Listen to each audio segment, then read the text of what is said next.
delighted to welcome you to this session of the 15th Jaipur Literature Festival, protected by Dettol, Banega Swasth India. It is our pleasure to present today Lilly's library, Be a Triangle. Lilly Singh in conversation with Supriya Dravid. Best-selling author, actress, and creator, Lilly Singh has always sought to create honest, inclusive, and inspiring spaces through her work. In this spirit, Lilly's library is her newly launched virtual book club dedicated to celebrating South Asian imagination, writing and writers, uplifting and empowering them, and enlivening the literary sphere with abundant, colorful worlds.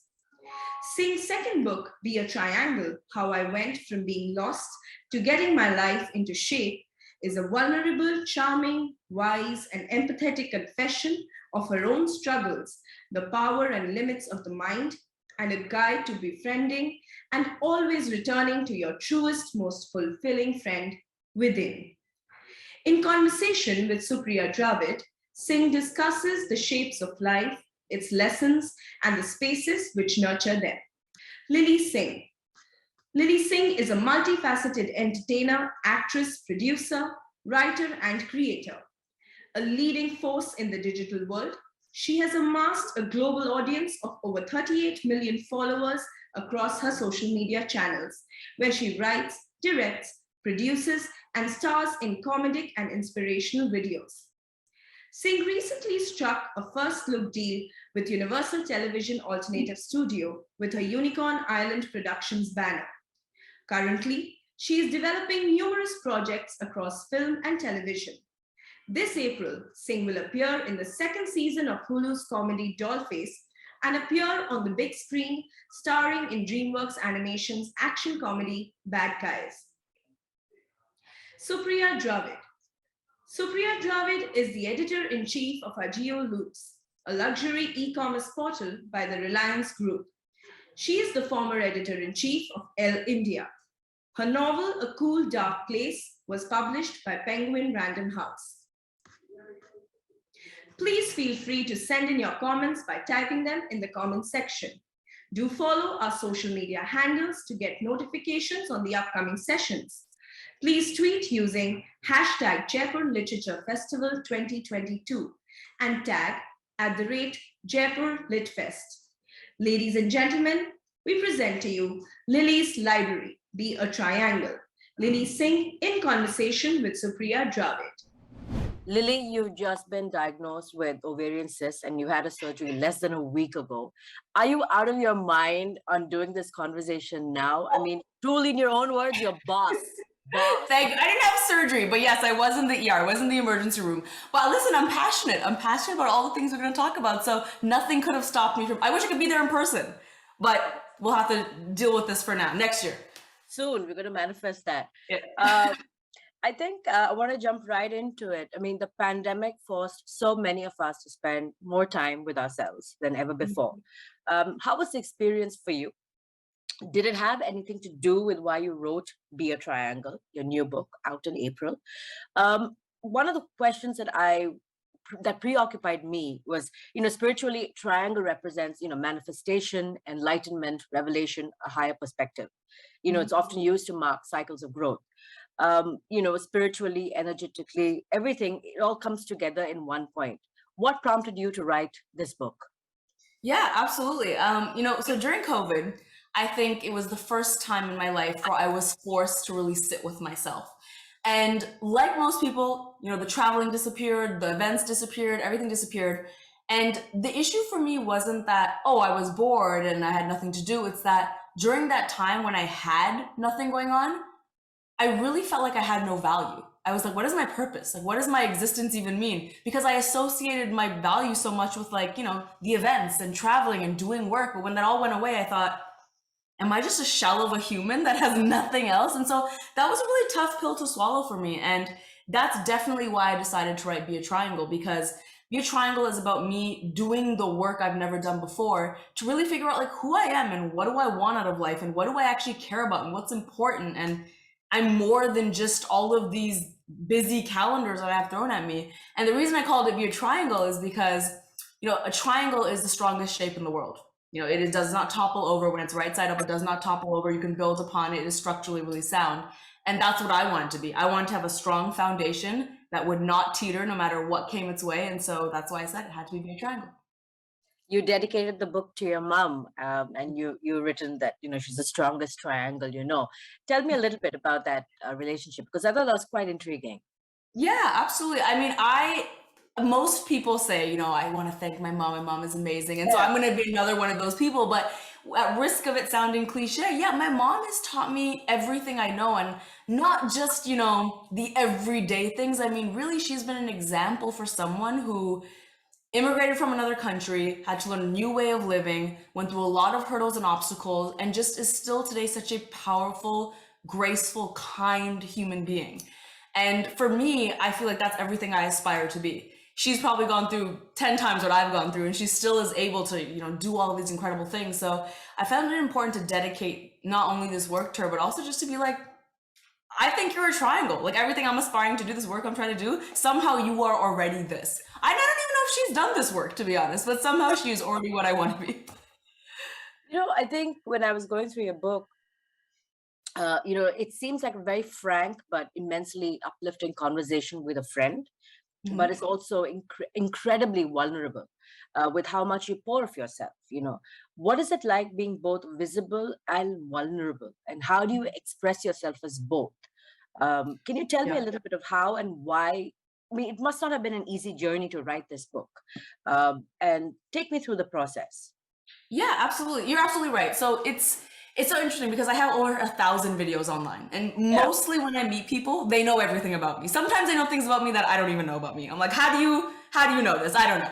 So I'm already so out there. The reason I love writing books is because I feel like I can really tap into a side of myself that I truly probably wouldn't feel comfortable talking about in person with someone. I wouldn't be able to just off the cuff have this conversation, because what I've written in this book really required that deep reflection that you don't always get in the moment when you're talking with someone, right? There were moments while I wrote this book when I was alone in this room. I was alone and I would be typing and I would read what I wrote, and I thought, you're lying to yourself. There's no one here. Why are you lying to yourself? So I would erase it and I'd say, no, get deeper, get honest. And that was a big part of writing this book. It was even being honest with myself. Because so often I found myself writing something where I'm like, am I writing this because it sounds good or is it true? And I would delete it and I would say, no, I'm only going to write the things that are true to my experience. And that's what I think the book is. I keep looking down because the book is here. I realize you can't see it. This is me a triangle. Yes, I'll put it right here. Look at that. Ta-da! In your first book, How to Be Boss, you talked about conquering life by taking things into your own hands. And, by contrast, I think Be a Triangle is slightly more gentle, more nuanced. It's about the art of slowing down, taking a deeper look inwards. And I know you mentioned that the pandemic and, the lack of busy schedule at that point, because all of us were stationed at home, I'm sure it also gave you time to evaluate, success. How has your definition of success changed from when you say first started out in the business? And, how do you see the two books working in tandem with each other? Because as an author and as a person, I mean, from a little bit of what I've read and known of you, I think everyone, when we write a book, we shed skins, it's like one skin coming off, it's another book. Do you feel that you're navigating that? I mean, I don't know if I've articulated correctly, but, you write one book at one point of time in your life, and now Be a Triangle is here, and it's another time in your life. Do you see how, and all of it coexists? How do you see the two books working in tandem with each other? Yeah, that's a great question. A lot of people have asked me, so do you disagree with your last book? Is this different? And I don't think it's about right or wrong. Exactly. I think it's the evolution of me, right? So How to Be a Boss, I still completely agree with everything I wrote in that book. And during that time, my definition of success was hustle hard, pull the all-nighters, nothing else matters. You have to sacrifice things to get where you want to get. And that's what I needed at that time. I'm not going to sit here and lie. There's no way I would have gotten to this place I am without doing all of those things. Exactly. Right? And Be a Triangle is the natural evolution now, where it's, hey, I still work really hard. I still hustle harder. However, now I'm in a place where I believe there's a need to go deeper and really analyze, like, okay, now that you have success, what are your values? What does that success actually mean to you? What does it mean to you when you win an award? Like, holding that award, does this define you? How does that make you feel? Is this what you're working towards? Like, asking myself all those questions. And the reason I felt the need to ask those questions is because, listen, especially in the industry I'm in, you can keep racing forever. You know this. You can keep going and going, and you can keep wanting goals, and it will never be enough. You will just keep going and you will get exhausted. But I wanted to get to a place where I was like, I don't want to be on that race my whole life. I actually want to feel fulfilled. I want to decide, hey, which projects am I going to take on now, and why am I taking on those projects? So Be a Triangle is a look inward into just what my values are and where I want to go in a deeper sense. So it's definitely the evolution. Now my definition of success is I can still work really hard. I can still do great things like this. But one, it has to be fun. Yeah. I never used to care if something was fun. I'm like, just, I'll do it. It's fun. Now I have to have fun. Now it has to be something that I'm passionate about. And those things really, really do matter to me. And it's a privileged place to be. It is, but that's where I am. Very on point. I mean, I completely agree with you in so many ways, because, you know, if you don't center yourself in that form, you're just in that rat race. You also want to be in a place where there's a bit of a mouse job where you can enjoy the scenery as well. My next question to you is, you know, you've had a journey that is the stuff of dreams. You know, none of it is possible without the power of manifestation. You know, who taught you to dream the way you did? I mean, nurture these ambitions, land on your own with such gumption. And it was such a fresh revelation, I think, when we all came to Superwoman. You know, we were just like, oh my God, where have you been all our lives? And, you know, I just want to know a little bit about, you know, and it's something great to dream and to land and to do this and to be in this position that you are in right now. You know, talk to me a little bit about your journey. Yeah, absolutely. You know, I've never been asked that. It's an interesting question where I get the belief of manifestation, because if I'm honest, no one else in my family really manifests. Like, it's only me and my family that is very about the vision board, very about visualization. Like, my vision board's in my shower. This is a real thing. It's in my shower, so I see it every day. But I'm very, and I remember actually when I was a little girl, my mom described me like this once. I didn't understand it then, but I remember an auntie had come over and she was like, oh, so like, what does Lily like? And my mom said, you know, Lily is someone who, if she wants something, she really thinks that if she believes in it, it'll happen. And I remember thinking that's such a weird way to explain me, but it's true. Like, I truly believe that not only with visualization, but if you work hard, like, truly anything is achievable. I believe that. And so that's been a big part of my journey. You know, I have 4+ vision boards now. If I want something, I surround myself with it constantly. So, for example, you know, TV and film is a big part of my life now. Sure. And there's certain auditions I want, and so there's certain franchises I want to work with. So I make the soundtrack of those franchises my alarm clock. Like, I will make it my life now. Everything around is just going to remind me of that thing, because I believe in putting yourself where you want to be, you know, mentally and spiritually. So I don't know, I'm just a firm believer. I might also be like a white witch, I'm not going to lie. I feel like manifestation is my superpower. No, I think, yeah, that's a great line. You know what I mean? It's a really great line. I mean, it's something that I want to teach my daughter when you say, and my son, when you say manifestation is your superpower. I've never heard that before, because see, these are thoughts that we all, you know, internalize, right? I mean, it's something that it's upon us to teach the next generation on how do you do what you need to do in a space that is already so crowded with just everything else. And I think you hit the nail on the head when you said that. Also, Supriya, you know, another interesting thing is I feel like right now we live in a world that loves to treat everything as very black and white, very all or nothing. It has to be one thing or another thing. And so when you talk about manifestation, you'll usually get 2 groups of people. One that's like, I made my vision board and now I'm going to wait for it to come true. And then on the flip side, you have someone that's like, that stuff doesn't work. It's just hard work.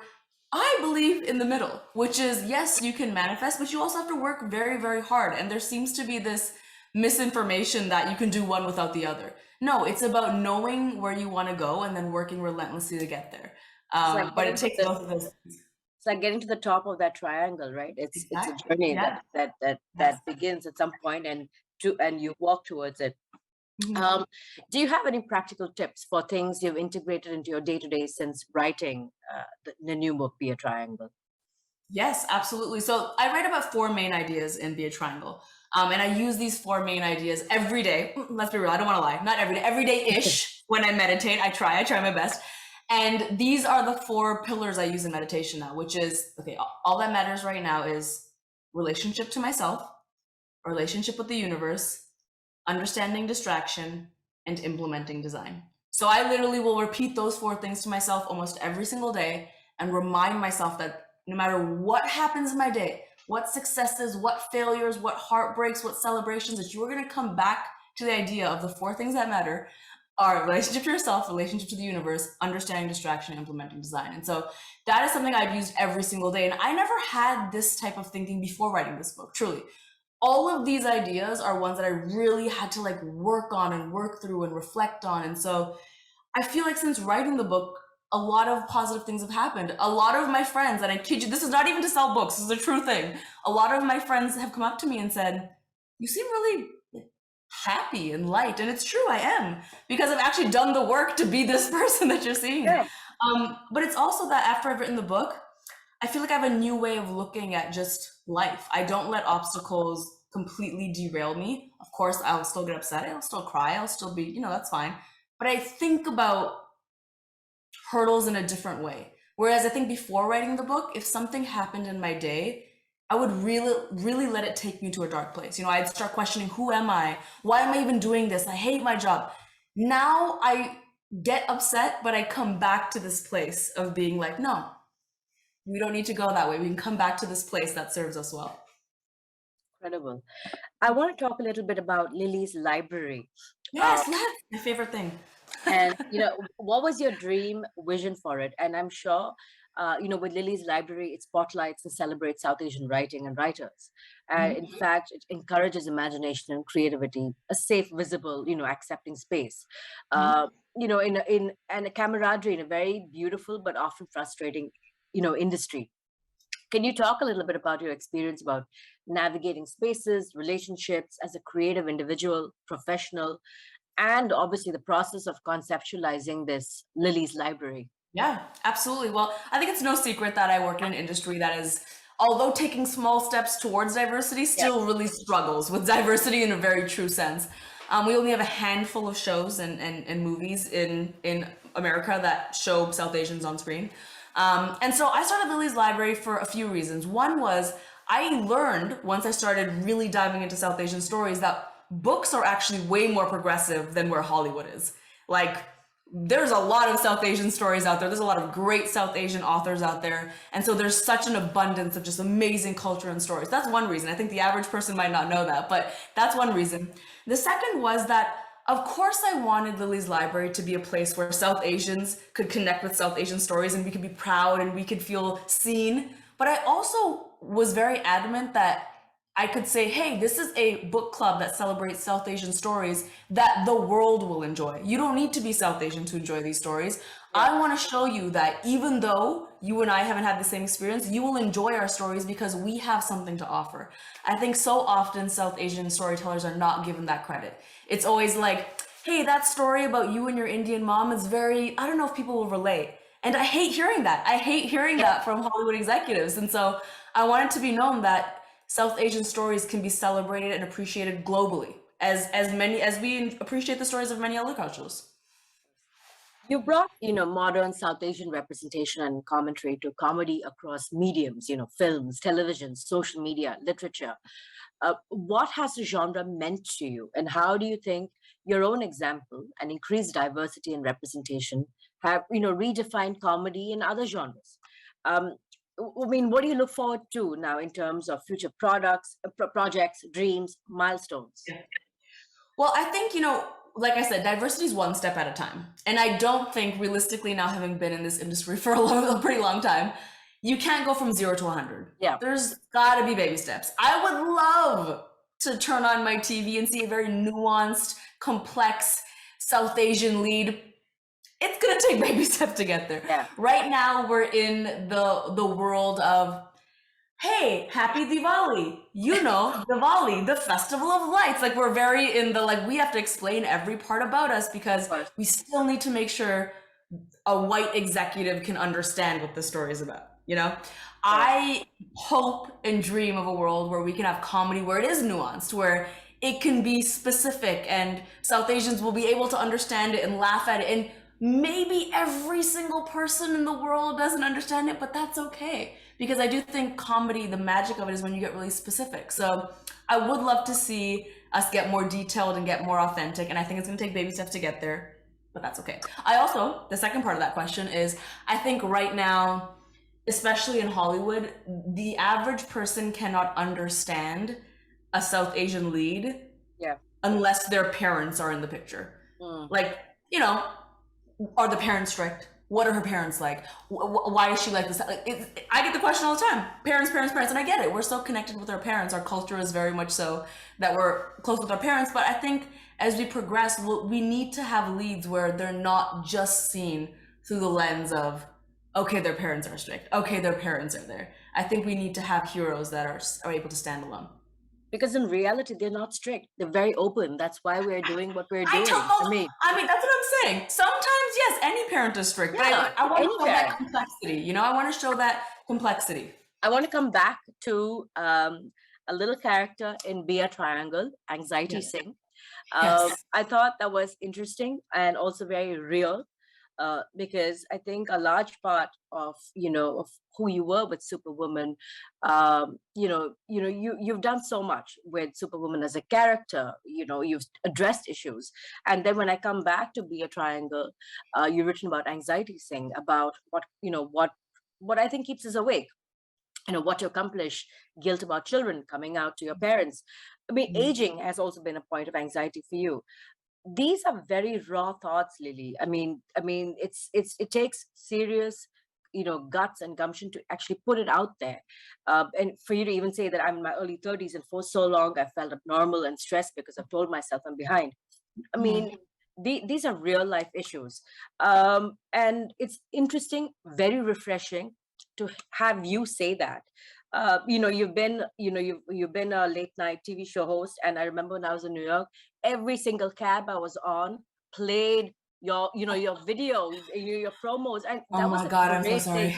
And and I think it was it was amazing to see someone like you do what you were doing. So when I chanced upon Anxiety Singh, I wanted to ask you, really?